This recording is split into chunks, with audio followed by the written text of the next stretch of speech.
Okay. Morning, everyone, and welcome to our OPP Detachment Board of Point Edward meeting for November 27th. I'd like to call this meeting to order. Are there any parent interests? None known. None known. Delegations? Nothing. No. Perfect. Circulation of prior meetings minutes. So the minutes of September 25th were circulated for approval. Can I have someone make a motion? No. September 25th. I can move that. Thank you. Can I have a seconder? Thank you. All in favor? Motion carried. Could I have someone make a motion to approve the minutes from October 31st? Thank you, Lou. Thank you, Your Honor. They were scary. Those were scary. What's that? They were scary minutes. It was Halloween. Oh, all in favor? Motion carried. Business arising from the minutes. Anything that we need to discuss? We review that report that we started on the 31st and just see where we go from there. But we'll be final on the final.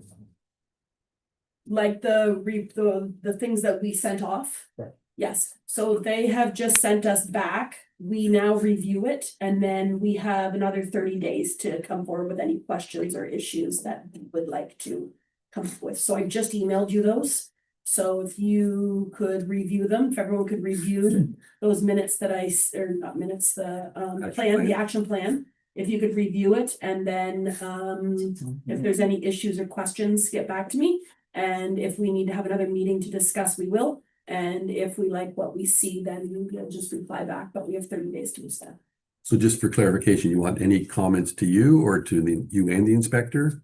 I think that we should do it first and then submit as one. He doesn't want answers from all of us. It will fill up his junk mail. Yep. So if you would like to run them through me, then if we need to have a meeting, we have a meeting. And if we don't, then we'll just reply back and go from there. If that works. Yep, that And makes total sense. confirm the date, Yes. effective date, like you said, 30 days from now, basically. I'll send you an email.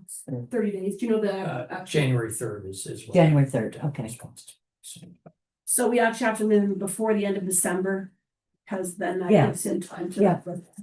Well, you So if can- we say 30 days from today. Okay.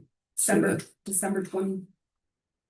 I would suggest you do it quicker than that. Okay. It's, I would it's, say have it in by the Look at it when you're emailing 12th back of anyway. December. but you're gonna wanna go through it. I would before think it 2 goes weeks through. because everything in it is stuff we Yeah. already agreed to. Yeah. So I Any think comments back to you by the 12th of December, and that Yeah. gives you a chance to. If you don't reply back to me by December the 12th, and then I will decide if we need to have a meeting or don't have a meeting, and then I will forward you any things we need.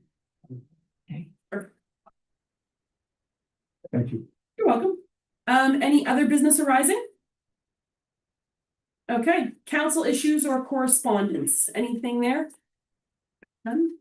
Perfect. Well, let's do our new business. If we could please have our report. Thank you, and good morning, everyone. Just a little bit of a top up when it comes to our detachment action plan. I would draw your attention to page 6 through 13. That's where the priorities are listed in the document that I'm associating forwarded along earlier. You'll see everything sort of listed there, and again, it is very high level. If I can be so bold, the summary that the board has provided me that helped build that report would maybe be a good document to use as sort of a checkbox back and forth between the two, because certainly that's how I used it to build the action. Hopefully that's helpful. I'll talk a little bit more about that in a moment. I've provided the board with the report for this reporting period, which is September and October of this year. And I'm just going to give a very high level summary of a number of items within that report, and then if there's any questions, be happy to answer those. And then I want to go through a number of other items outside of the report as well.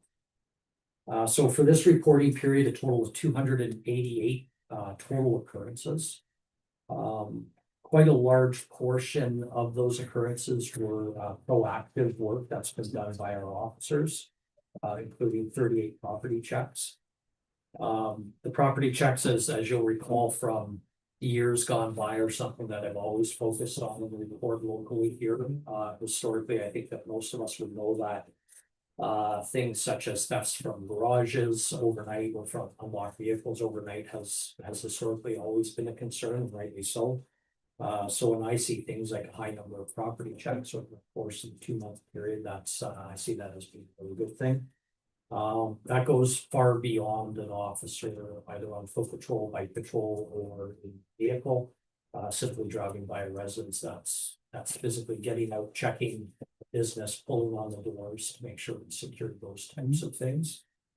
So it's much more involved than just simply driving by at the end of the driveway. A total of 19 rides within the village over those two months, which is excellent news. A ride is something that you're going to continue to see a lot more of, not just because our festive ride has started as of November 20th. But moving forward, we have refocused as an organization upon what our priorities are. Speak a little bit about that in a few minutes. No impaired driving occurrences over the course of this reporting period.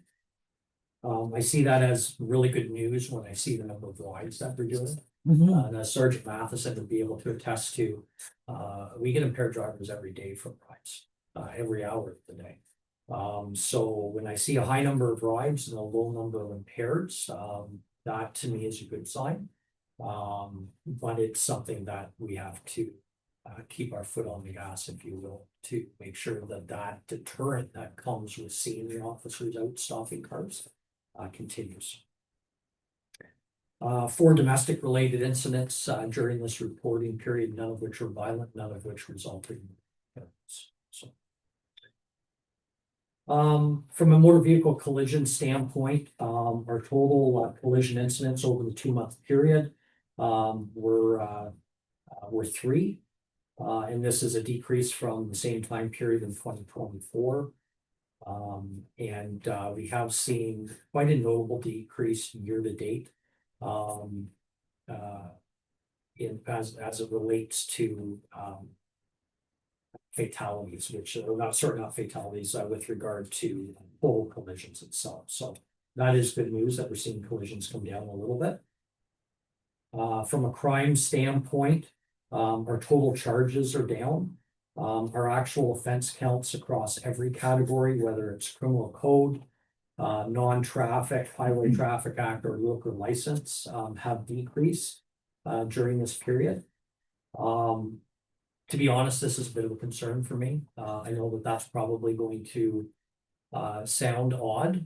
It's good when criminal charges drop, but I'm going to be very direct and very blunt with the board. Our current level of proactive enforcement in the village is unacceptable, and I'm just going to be very straightforward with that. Sergeant Matheson can attest to the messaging that he knows that all of the supervisors have received and all the members of our detachment have received.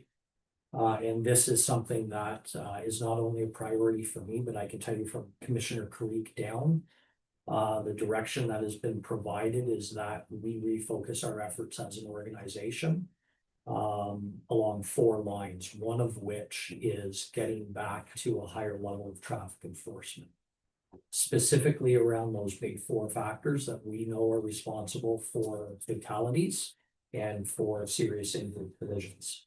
That being speeding, lack of seat belts, distracted driving, as well as impaired driving. So we know that fatalities are at their highest level in Ontario since 2007.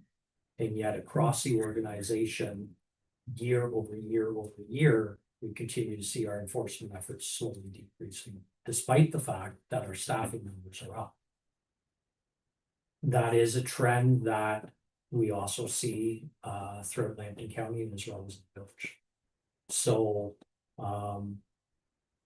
it certainly isn't unique to this area. It is something that has most certainly caught the commissioner's attention, which has then caught my attention, and as a result is catching the attention of every member in our detachment.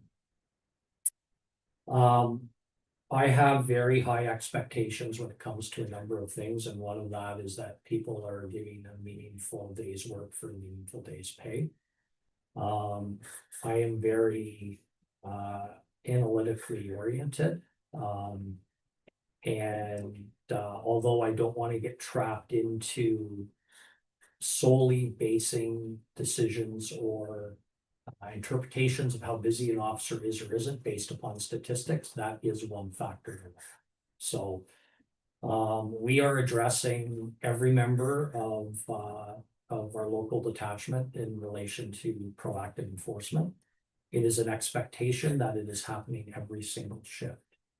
Now, if we have a freezing rainstorm and there's 100 collisions on the road, we're not expecting people to be writing tickets that day.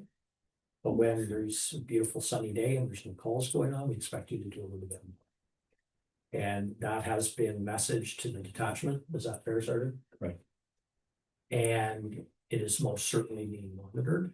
I'll be honest with you, I'm a little bit embarrassed by when I look at the proactive traffic enforcement numbers in Port Edward over the course of this reporting period and year to date.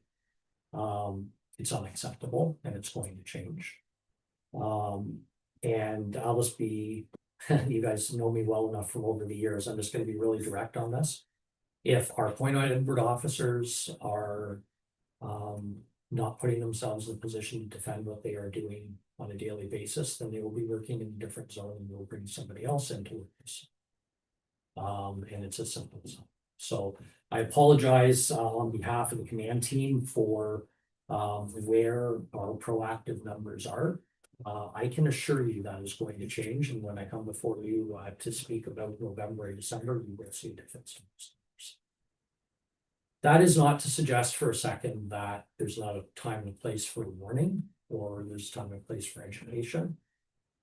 But unfortunately, what we do know is where we see those horrible incidents where fatalities or multiple fatalities occur.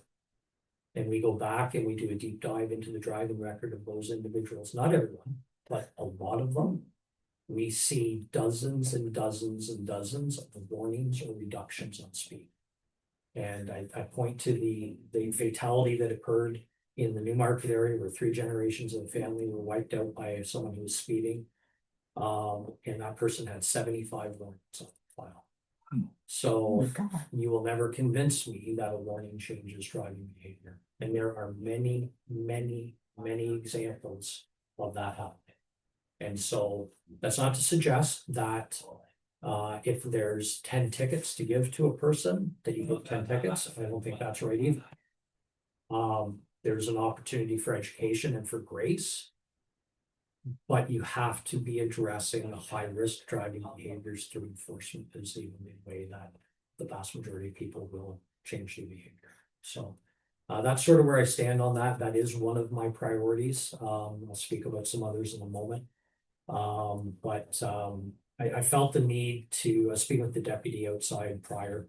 I felt the need to address that directly so that you know where I stand from a priority standpoint as your attachment. If I could, just a statement, right? Just, this is our first reporting summary since, in my mind, the conclusion of all the implementations we put in Point Edward with the crosswalks, the lane reductions, whatnot. So does it come as a little bit of a surprise to you that because of all the geographical or physical changes we made to the streets in Point Edward that are, for lack of a better word, crime or speeding or whatnot is in fact down? Could it not be not so much a lack of enforcement, but perhaps a product of the changes we've made to the streets themselves, or speeding is concerned? I'd like to see that. The reason why I say that, I'd like to see that as a bonus for the Well, fact it's that, a positive. yeah, like that the council, the Point Edward Council could say, well, that's a positive on their the edit we've done to the city streets. Yeah, there's no question that things like traffic calming measures that folks have worked hard to put in place have a positive impact on traffic safety, no question about it. But I can assure you that if I wanted to go out and write a dozen tickets in the village today for speeding, I could still do it. So And if I may, you're also talking about officers log in their computer when they're doing traffic enforcement, right? correct. And so you're seeing a reduction in those numbers of hours being logged as being actually engaged in that task, right? I'm seeing a higher number of patrol hours, Mhm. which is good news. But I'm seeing lower enforcement. So that then makes me ask the question. What is the meaningful element that is coming out of that patrol? There are elements too, I don't wanna say just driving around, but people see a cruiser and crime reduction happens, like. That's a simple fact, right? If someone's gonna commit a break and enter in the village at 2 o'clock in the morning and see a cruiser driving around, that's gonna deter. But if you are, where I see things like 600 hours of patrol for an officer and no tickets, it makes me scratch my head. A little bit to wonder, like, are you really paying attention to what's going on? Because, I could have stopped a car out on the 402 that was doing 110 and 70 while I was on my way here this morning, it's in front of me.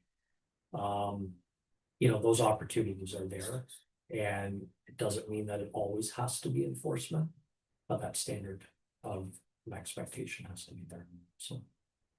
A basic standard. So, does that make sense? That person that does 110 and 70, that's me.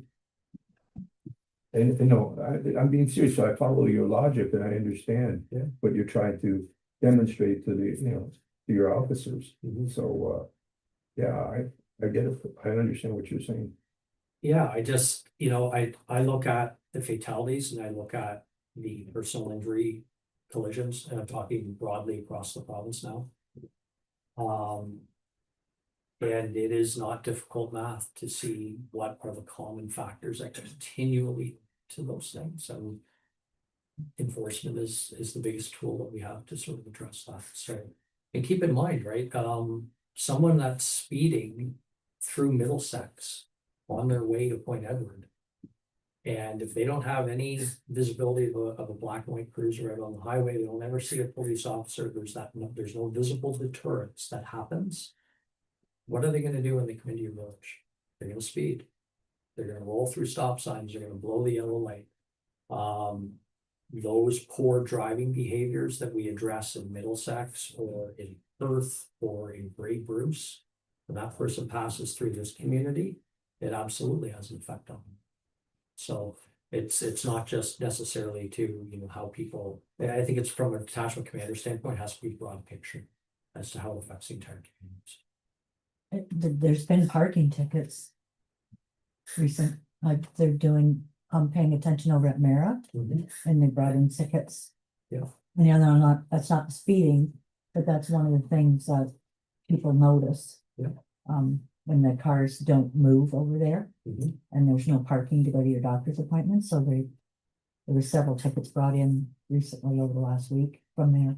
Yeah, and that's good to hear, and that's important. I mean, that brings us back to the action plan and what Mhm. your priorities are as a community, what your expectations are.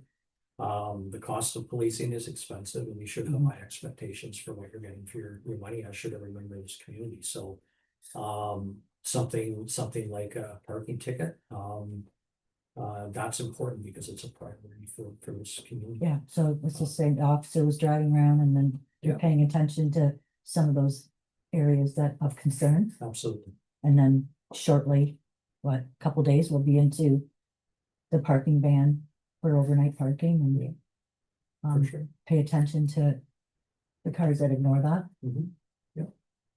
Yeah, so, that's, I don't mean to come across like our officers are doing nothing, but there's. Yeah, no, some I that just- need to be doing, so, Some things I noticed, but yeah, for sure. As I alluded to, we did see our patrol hours, increase. Marginally over the course of this reporting period. Which is good news. Up almost 25% actually, which is good. We did see drug crime continue to decrease over the course of not only this reporting period, but also the course of the year to date, which is very important.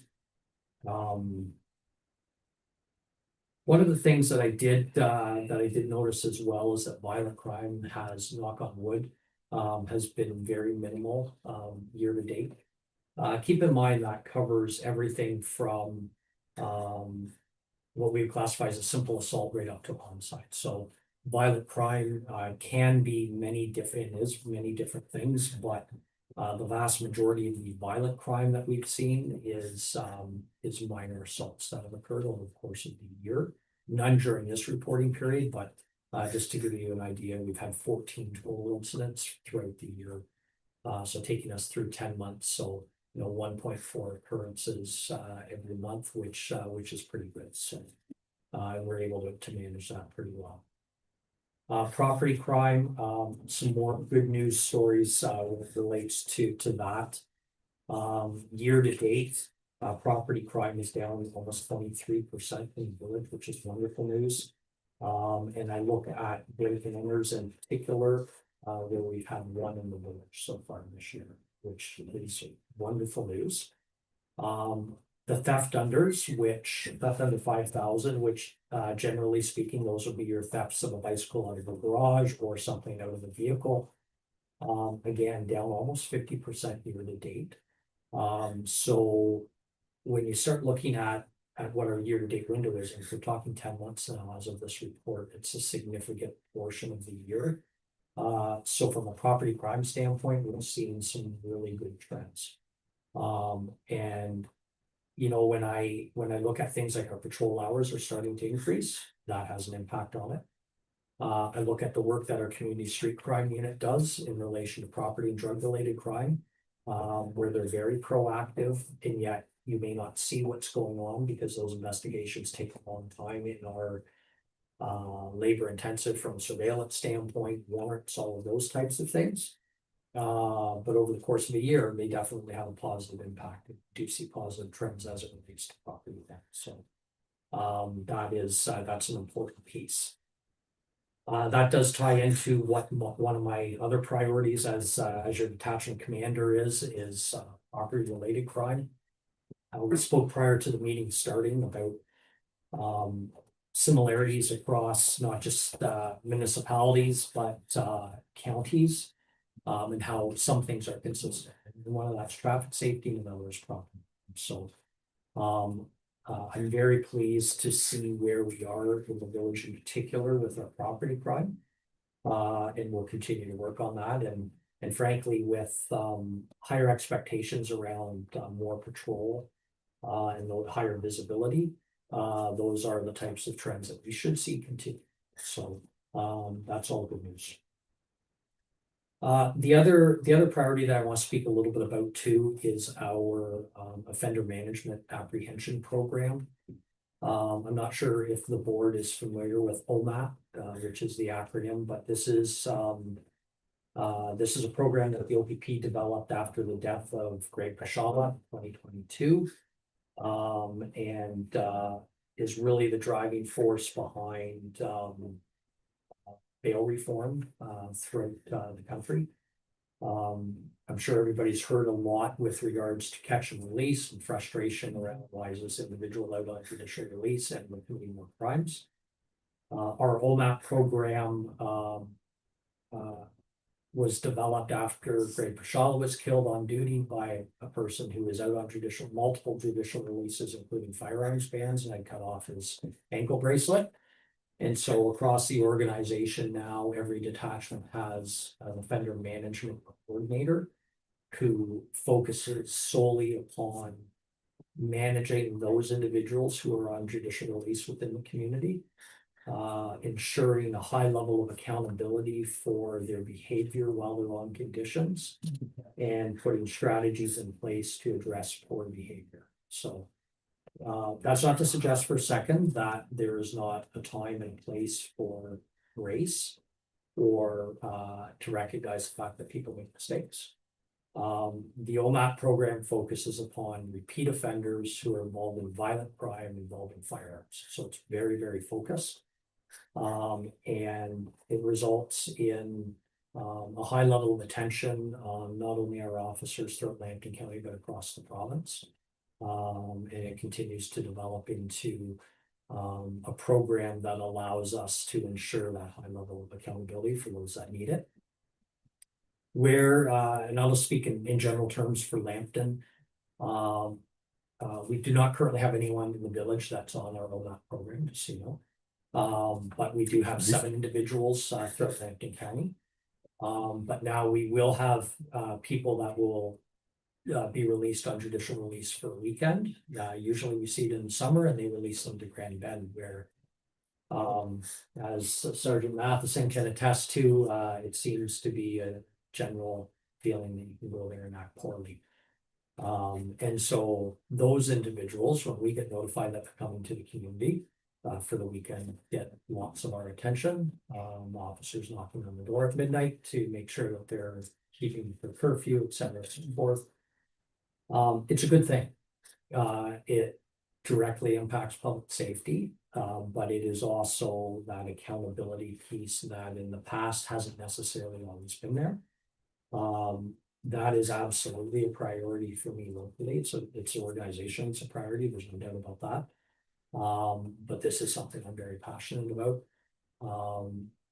Kieran Monahan, who many of you will know, is our OMAP coordinator for Lambton. He does an excellent job.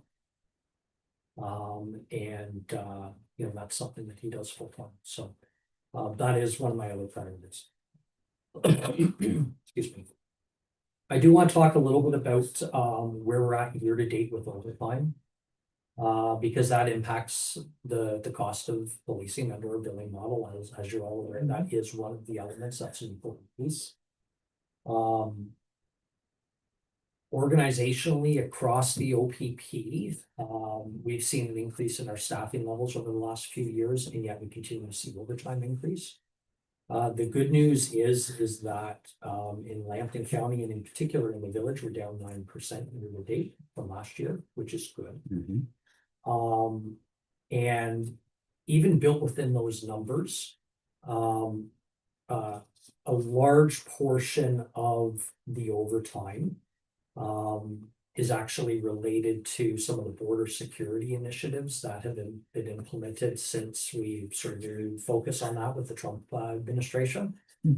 As we've talked about in the past, maybe with the Freedom Convoys, the cost for those increased border patrols, we call Operation 3D, that sees additional officers in this area doing border patrol along the St. Clair Parkway, through the village, those types of things, on the water. That comes out of a different pot of money, so it doesn't impact you folks at all. But it is scored here as being the location in which it occurs.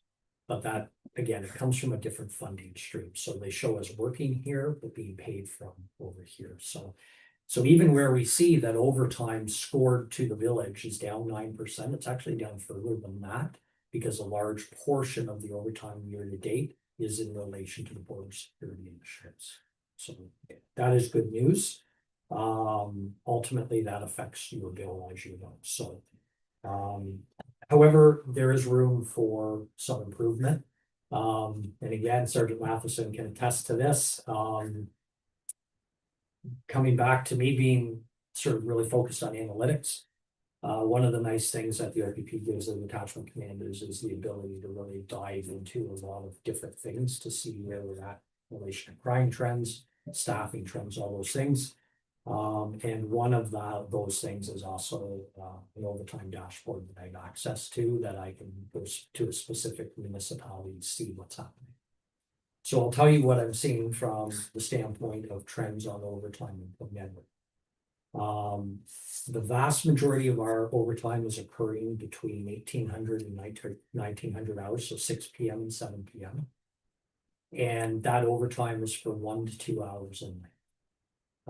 Frankly, it's the same across Lambton County. When I was in Middlesex, it's the same in Middlesex too.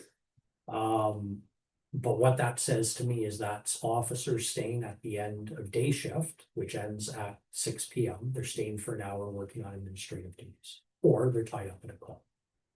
That's not to suggest for a second that that's not legitimate overtime. If someone has somebody in custody and they're doing a crown brief for a bail hearing, it can't wait till tomorrow, it has to be done, and there's going to be some overtime that's inevitably accrued because of that. But what is important is that knowing that that 1 to 2 hours from 6 p.m. to 7 p.m. is where the sweet spot is for the vast majority of overtime in the village, is that the direction that I've provided to our supervisory teams is to make sure that they're at least having a high level of awareness as to why an officer that was on day shift is still in the office at 6:30 p.m. Again, it may be completely legitimate, but when it's legitimate, there's an opportunity there to assign someone from night shift to assist to get that person home. It plays into officer wellness, but there's also a financial component to it. However, you're also gonna have those situations where a person may be, I'm just taking the opportunity to catch up on some administrative work. Well, not at time and a half, that's can be saved, we can build that into your next shift. There's an opportunity then to encourage you to send the officer home for the day, so we're not increasing that cost. My point in all of that is to say that the fiscal piece is the other priority, the last priority that I really wanted to speak to the board about. The Lambton Group Board has already heard this speech, and I provided them with their numbers, but as has our detachment. I'm very particular when it comes to ensuring I can defend the cost of policing to our municipalities. As everyone will recall, last year, around this time, I suppose, the cost of policing for OPP went up, and that was in large part because we were a year and a half behind on the contract. But I was in Middlesex as a detachment commander at the time, as you know, and I can tell you that all 7 of the municipalities asked me to come before their councils and explain, and rightly so. One in particular was facing a 24% increase, which is 3% on the run. So yeah, you better, you're as a detachment commander, in my opinion, you better be able to defend what is being done to manage that over time. That's why it's a priority for me. It doesn't mean that it's always going to be good news when you get your police bill. But on a basic level, I need to be able to provide you with an explanation as to what I'm doing and what our leadership team is doing to mitigate that. So I know this is my first time back before the board in a formal capacity, so I wanted to build in a little bit of time to talk about that this morning so that you folks understood that. I will provide you with updates every 2 months as it relates to where we are year to date on overtime costs, because it does impact the bill ultimately. But I felt that was an important piece this morning. Very quickly, the last thing that I would like to talk about is the action plan. I know we've already had a little bit of conversation around that. Thank you for all of your input in relation to that. It was very, very helpful. There's definitely a lot of alignment between what my priorities are and the priorities of this board is. I look at things like high-risk driving behaviors. And these are items that you folks have identified to me. High-risk driving behaviors, visibility and engagement. Maintain and improve communications with residents following calls for service, an absolute must.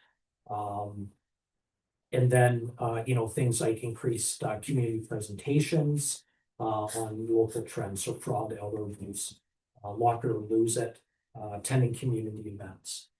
And I could go on, but these are all things that are extremely important. From my perspective, it's important that the community sees our police officers not only doing enforcement, but the human side of it is more important even. Interacting with kids, stopping into the arena and walking through and talking with people. I will defend the inevitable complaints that come from those types of things all day long. You can have a car show at the waterfront, and I promise you that if we have officers that walk around, I will make them. But it is those community engagement pieces that are so critically important to build relationships in the community where people actually know who their police officers are. And because of those relationships, feel comfortable bringing things forward to them or just having a conversation and coffee. So, thank you for the input on that. I'm glad that we had the opportunity to address today, that the chance for you to review what's there. And then if there's any adjustments that we can make, those adjustments. The point of the action plan, and I'll wrap up with this, is the input piece is so critically important. Whether it's from the municipalities or from each of our boards. I can lay out what I think my strategic priorities are. I've got, as you have seen, I've got pretty clear ideas as to what I would like. But ultimately, it is you folks and it's your community that should be driving what my priorities are. I'm glad that we're aligned, but yeah, please give some thoughtful review to page 6 through 13 in particular. And I just look forward to the opportunity to continue to build a plan together so that it's meaningful, not just for Point Edward, it's obviously for the entire county. But that it's addressing local concerns as well. So, Penny, any questions, Madam Chair, that's the report for today. Perfect. Thank you. Are there any questions? Yes. Not necessarily a question, but comments. Thank you for sending an officer to the Pima Spirit Day. I think it was Constable Campbell. Tyler Kane. Yeah, so he attended. It was well received by the kids and the Pima board and all that stuff. So he did a great job representing the OPP at that event. The other thing is I just want to acknowledge, your responsiveness to stuff. So we sent in an action plan and we talked about the 2-hour parking at the DMI building. Obviously you read it because we're receiving tickets at the office now where we hadn't received tickets for months in that area. And we knew that there were ongoing infractions of that, right? And it's a concern because seniors need that parking to get into their appointments and staff were tying it up all day. So the fact that we put in an action plan and then it became an action is very much appreciated by everyone. So thank you for that. Thank you, Shane.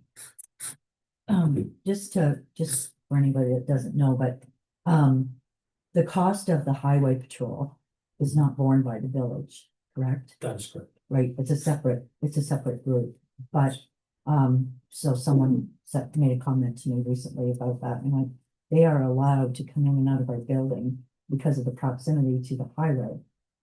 We're not paying for that. Correct. Right, so while we keep seeing them speed out of the village, that's a different patrol. That's right. So I just wanted to make that point, if anyone wasn't aware of that.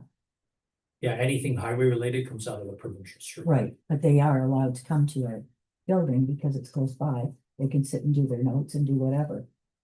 Are you talking about our officers? Yeah. Like Oh, from the abs- highway to our detachment building. Absolutely. Yeah, And I would encourage that. yeah, And there's no additional cost for it. So, and you think in terms of if a major event were to happen here in the community, we've had those in the past, mhm, where we pull every officer in to help manage that situation. The fact that an officer from a different zone is attending, there's no additional cost for that. It is simply all built into that. So I encourage our officers to, especially our highway officers, to get out and be in the communities that are adjacent to the highway because the increased visibility that goes with that. That's a really good thing. So. and I had another question, walking patrols, are they done for the season or? So, no, they're not done for the Okay. season. My expectation is that foot patrol is done 12 months a year. Okay, just to mention that this is a minor thing, but it's annoying. So we're in the midst of decorating cul-de-sacs for an event on December 5th. Mhm. And one of the streets had lights stolen. Okay. Didn't happen last year, it happened this year. Do you know what street that was? Was it Maud? Yeah, so some of the lights from the decorations were taken. I mean, I've always thought that could happen, but I never heard of it before until this time. Okay. So the light up, well, they'll be there for the season, but the actual event is December 5th. So if you have anybody around that wants to, like we start at Pergola at the water plant, at the waterfront at 6:30. And then again, I believe you were informed of our Christmas in the Village. Other years, Zoe have come and walked around and Yeah. been visible. So that's December 12th. 6th. 6th, sorry.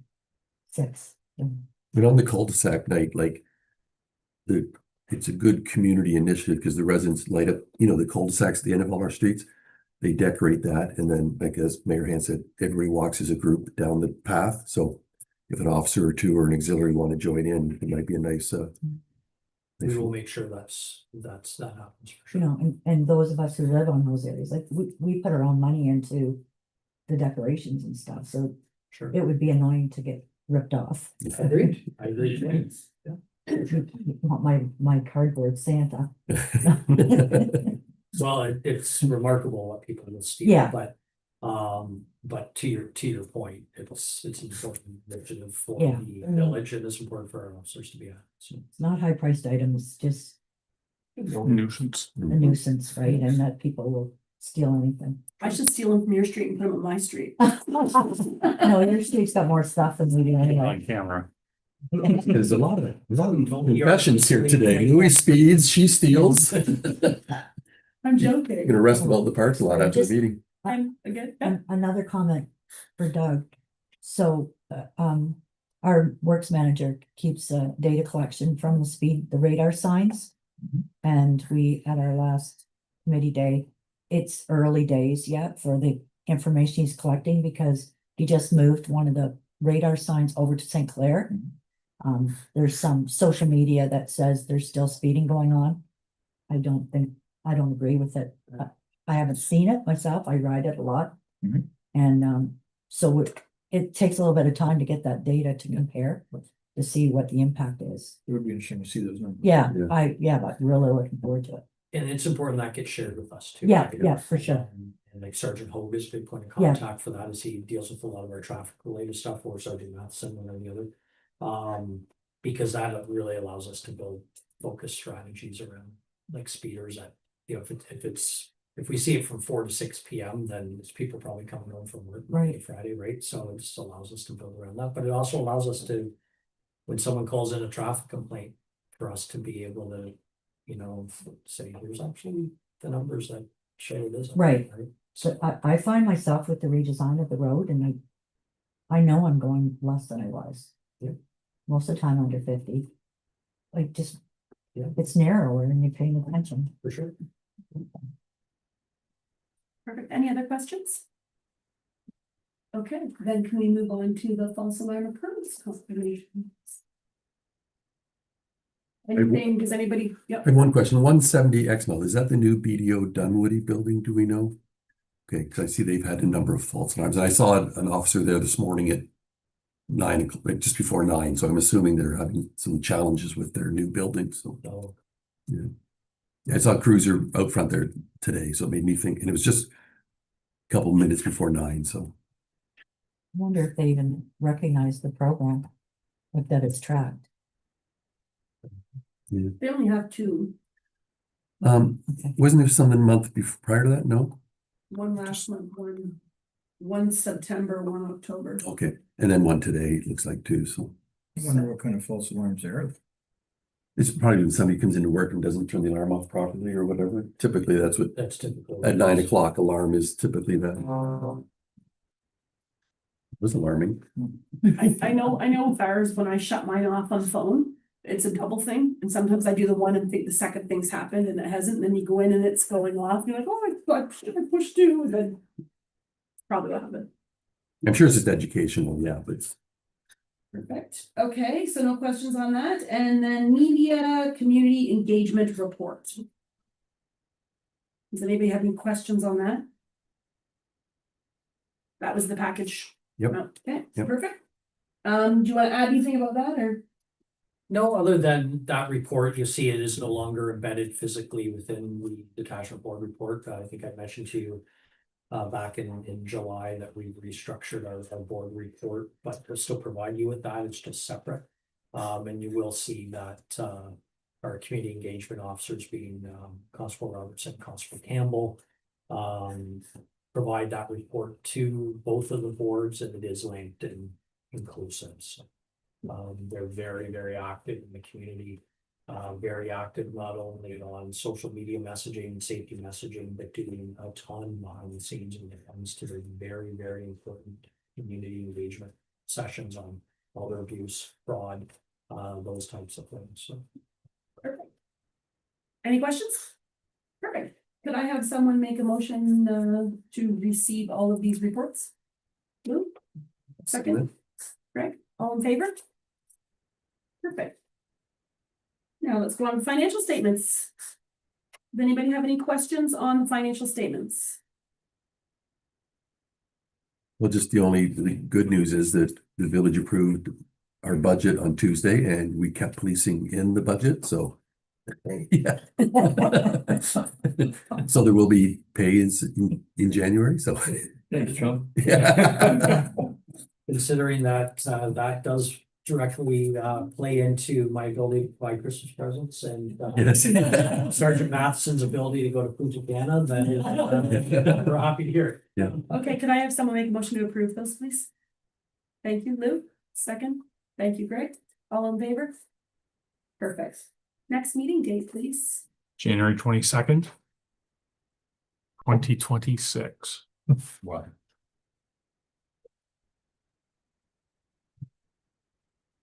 Perfect. 9 or 9:30? 9:30. 9:30? Anything else? Second. 22nd, yeah. Could I have someone please move to adjourn our meeting? Thank you. Lou? Well, that was-